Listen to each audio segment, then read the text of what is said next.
भक्ति पवित्र धन है। भक्ति अखंड धन है, जिसको चोर चुरा नहीं सकते, राजा छीन नहीं सकता, भाई बांट नहीं सकता, और कोई कितना ही तुमसे ले ले भक्ति, वो घट नहीं सकती, बढ़ती ही रहेगी। ज्ञान और भक्ति घटती नहीं, बढ़ती है। कितने लोग भक्ति और ज्ञान को रोज बांटते हैं। मैं ज्ञान को रोज बांटता हूँ, भक्ति को खूब बांटता हूँ। करोड़ों लोग ज्ञान के मार्ग पर भी चलने लगे हैं और करोड़ों की संख्या में लोगों के अंदर भक्ति का भी जन्म हुआ है। लेकिन मेरे पास भक्ति घटी नहीं है और मेरे पास भक्ति बढ़ी है, ज्ञान भी नहीं घटा है। सरस्वती के भंडार की बड़ी अपूर्व बात, ज्यों खर्चे त्यों तो बढ़े, बिन खर्चे घट जात। जो ज्ञान तुमको मिला है वो ज्ञान दूसरों को दीजिए, आपका ज्ञान भी बढ़ेगा। भक्ति भी दूसरों को दीजिए, जोड़िए दूसरों को। कितनी लड़कियां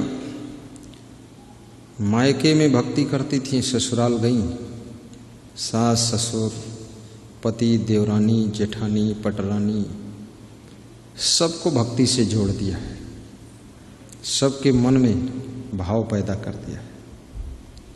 गुणगान किया गुरु का, बखान किया गुरु का, प्रवचन सुनाया उनका, पूरा घर मंदिर बन गया। घर के कोने कोने में सत्संग की आवाज गूंज रही है। मोबाइल में भी सत्संग सुनिए, अपनी आदतों को मत बिगाड़िए। कुछ लोग टिकटॉक का नाम लेते हैं, अभी तक मुझे पता ही नहीं टिकटॉक होता क्या है, उसमें क्या होता है, और टिकटॉक कभी देखा ही नहीं, और गुरुदेव की कृपा से देखूंगा भी नहीं। लेकिन टिकटॉक कुछ होगा जरूर, खतरनाक चीज क्योंकि कई लोगों के मुंह से सुना हूं टिकटॉक। अब ये टिकटॉक देखने की अगर आदत पड़ गई और फिल्म देखने की आदत पड़ गई, और इतनी फिल्में जितनी होती सब झूठी है, और झूठी झूठी फिल्में देख देख करके तुम सच में अपनी जिंदगी को बिगाड़ते हो। ये फिल्म बनाने वाले ये सब एक्टिंग करते हैं, एक्टिंग है इनकी, और इसका पैसा मिलता है इनको। और पैसा ना मिले तो ये जरा भी कमर नहीं हिलाएंगे। जितने ज़्यादा कमर हिला दें उतने ज़्यादा पैसा मिलता है, और जितने ज़्यादा नंगे घूमें उतने ज़्यादा धन मिलता है, और जितने ज़्यादा बदतमीजी दिखाई दे, जो कोई दुनिया का आदमी देख एक शर्माए जाए और ये शर्माई ना बेशर्मी करे, उतने ज़्यादा धन मिलते हैं। कहा ये एकदम ऐसा एक डर निकला, बिल्कुल भैंस हुई, वो भैंसा बन गया। हाँ, सब इज्जत बिगाड़ दी।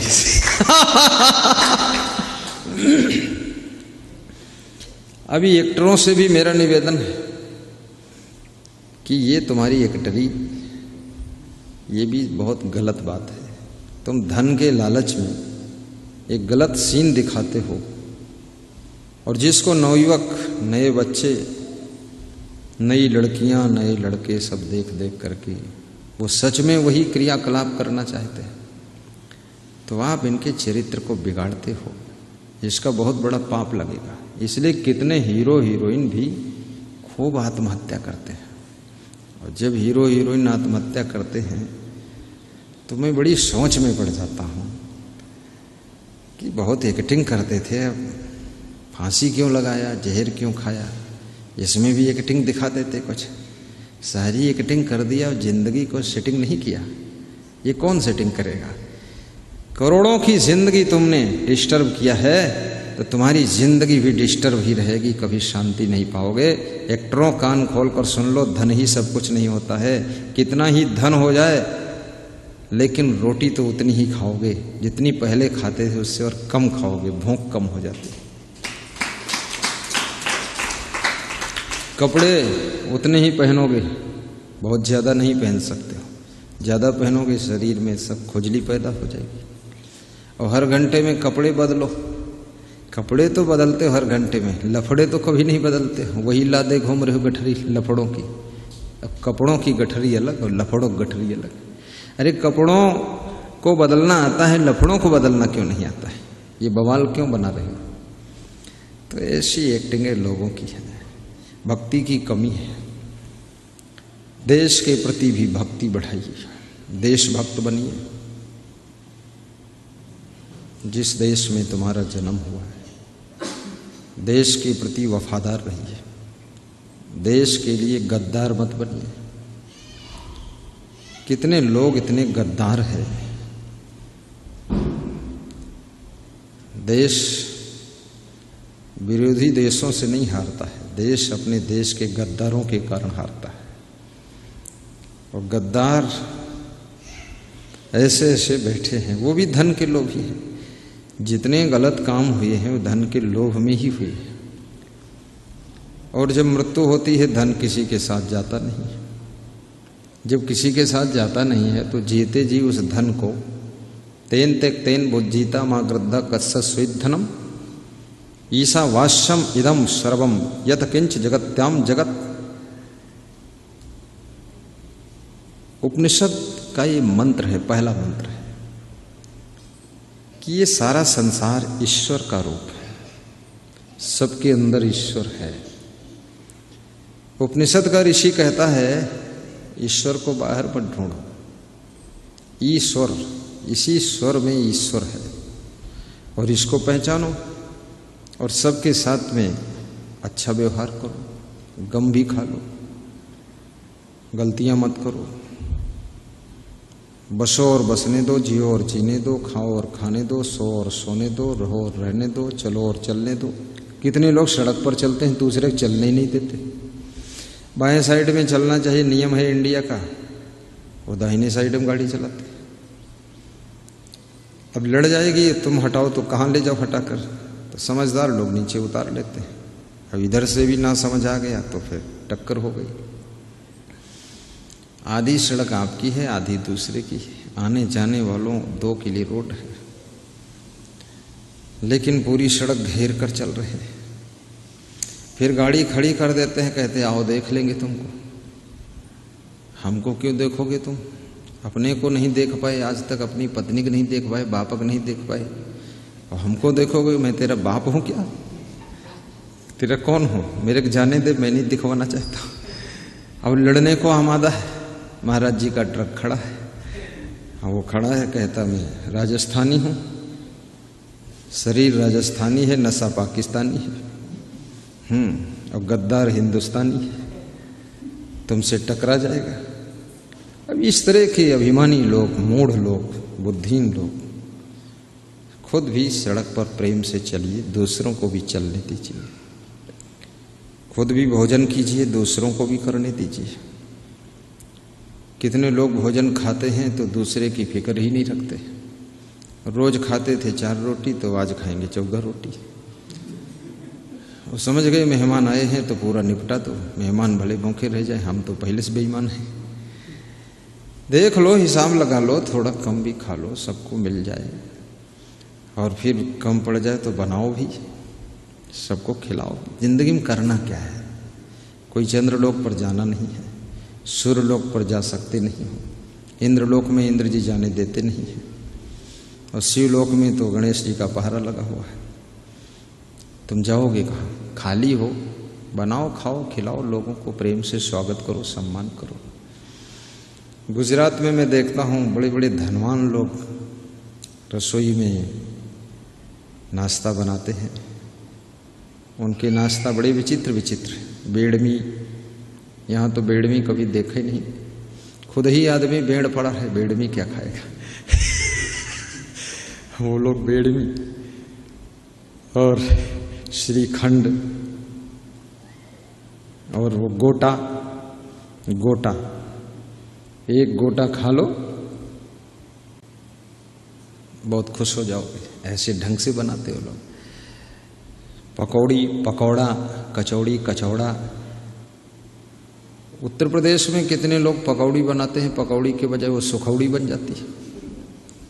कितने लोग तो लखौड़ी बना देते हैं, लकड़ी की तरह कड़ी, दांत से कटती नहीं, दांत भले टूट के साथे में फंस के निकल के बाहर आ गए, लेकिन वो लखौड़ी। ये किस मॉडल से बना रहे हो भोजन? अब गुस्सा में बना रहे हो, अब कोई सिखाता है तो सीखते नहीं हो, कहते हो हम सब जानते हैं।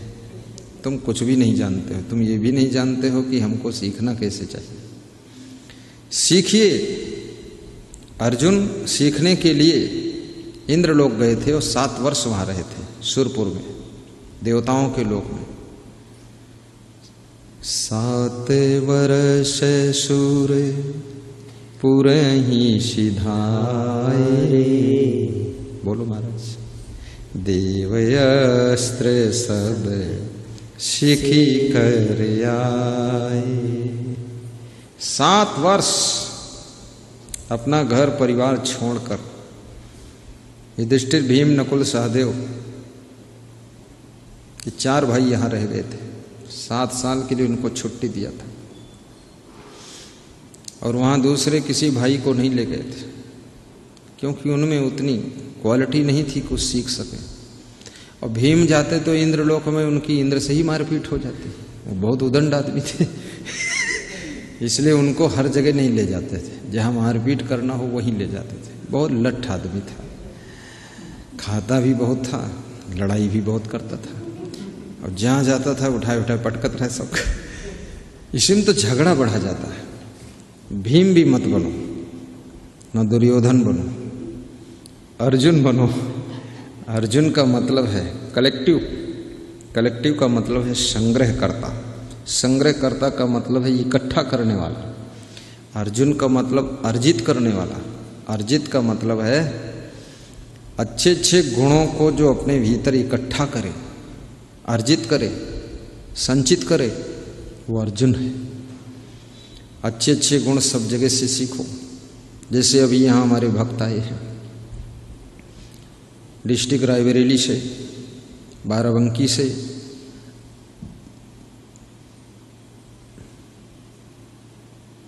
दो जिलों से आई।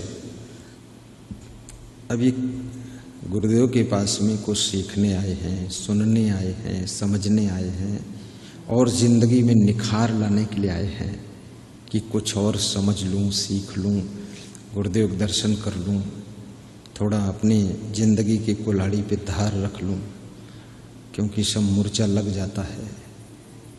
नित की गोष्ठी माया मोह टूटे, नित खरसान लोह घुन छूटे।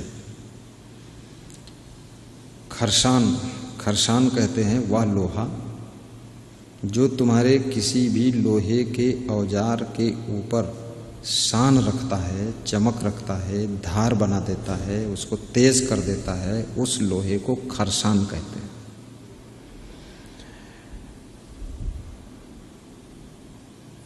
अब जिस लोहे के अस्त्र से, शस्त्र से, औजार से, इम्प्लीमेंट से तुम काम लेते हो और उसको यदि खरसान पर नहीं चढ़ाओगे, धार नहीं लगाओगे, तेज नहीं करोगे, खरसान पे रगड़ोगे नहीं, तो उसमें मूर्छा लग जाता है। धीरे धीरे उसका अगला हिस्सा, जो धार वाला हिस्सा है, जो काटने का काम करता है, वो इतना गोठिल हो जाता है, मोटा हो जाता है, उसकी धार खत्म हो जाती है। फिर तुम कितनी मेहनत करो लेकिन लकड़ी नहीं कटती है और कुछ सही ढंग से कटता नहीं। सुना जाता है कि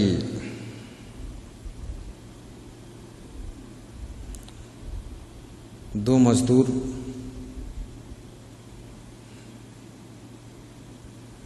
जंगल में पेड़ की कटाई कर रहे थे और दोनों को समान औजार दिया गया, कुल्हाड़ी। तो एक ने दिन भर में 10 पेड़ काटे और दूसरे ने दिन भर में 1 पेड़ काटा। और जिसने 1 पेड़ काटा वो ज़्यादा थक गया और जिसने 10 पेड़ काटे वो कम थका। और 10 पेड़ काट कर भी वो ताज़ा था एकदम। वो कह रहा था रात हो गई, नहीं तो और 10 काट देते। जिसने एक पेड़ काटा तो कह रहा था कल तो काट ही नहीं पाएंगे, सब हाथों में छाले पड़ गए हो, हमारा तो काम आज ही हो गया, काम तमाम हो गया। पेड़ काटने का काम तो पूरा नहीं हुआ, लेकिन खुद का ही काम तमाम हो गया। तो जिसने 10 पेड़ काटे थे और जिसने एक पेड़ काटा, दोनों को बुला कर बिठाया गया और पूछा गया कि तुम इतनी मेहनत करे, मैं देखता था कुल्हाड़ी बराबर चला रहे थे, फिर भी पेड़ कटे नहीं। तो उसने कहा मुझे नहीं पता है। बोले अच्छा इससे पूछ लेता हूँ, तुम 10 पेड़ कैसे काट दिए उतने ही टाइम में, ये एक नहीं काट पाया? तो उसने कहा मैंने ऐसे काटा, जब मैं पेड़ को काटता था तो 10 मिनट कुल्हाड़ी चलाता था, उसके बाद बैठ करके कुल्हाड़ी के ऊपर थोड़ा सा मैं शान रख देता था, उसमें धार बना देता था, रेत लेकर रेतता था उसको, और फिर 2 मिनट हमारा रेस्ट हो जाता था। तो हमारे अंदर भी शक्ति आ गई, थोड़ा रेस्ट कर लिया, अब कुल्हाड़ी की धार को तेज कर लिया, फिर काटता था। तो जो कुल्हाड़ी एक मारता था खट से लकड़ी कम से कम 1 इंच 2 इंच बार बार कट जाती थी। तो हमने इस तरह से 10 पेड़ काट दिए, धार रख रख कर। तो उससे पूछा तुमने धार रखा कभी? बोले हमने तो धार घर पे भी नहीं रखा था और न यहाँ रखा, पुरानी कुल्हाड़ी पड़ी थी और मूर्छा खाई हुई गोठिल, उसी से हम काटना डायरेक्ट शुरू कर दिए, चलाते रहे कुल्हाड़ी, हम घंटे भर बंद ही नहीं किए, हफ गए खूब। पेड़ एक ही कटा। अब सोचिए आप, आपकी जिंदगी में सफलता कैसे मिलती है? सबसे पहले आप अपने औजार को ठीक कीजिए, उस पर धार रखिए, और जिंदगी में भी धार रखिए। जिंदगी में भी मूर्छा लग जाता है, ये जिंदगी भी बहुत विचित्र है, ईश्वर भी गौर करना, ये साधारण मामला नहीं। और वही मूर्छा खत्म करने के लिए गुरु के सत्संग सुनने पड़ते हैं, उनके दर्शन करना पड़ता है, दर्शन भी बार बार चाहिए।